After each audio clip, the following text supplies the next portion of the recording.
All right, so we have verbs. We have borrowed, have been borrowing, were borrowed, and borrowed, right? So different verb conjugations. So we generally, generally have to keep things parallel throughout, although we don't have another verb in this sentence.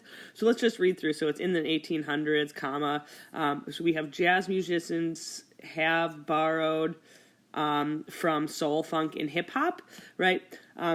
If we didn't have in the 1800s here, we could say jazz musicians have borrowed, right? But we have in the in the 1980s, my bad. In the 1980s, we wouldn't say they have borrowed. For have borrowed, we would have said like, if it said like since the 1980s, we would say, since then, jazz musicians have borrowed from. So this one's kind of tricky. It's not a, because it's like in the 1980s, a specific time, right? So in that specific time, we wouldn't say have borrowed. And we wouldn't say they have been borrowing. So in the past, they have been borrowing.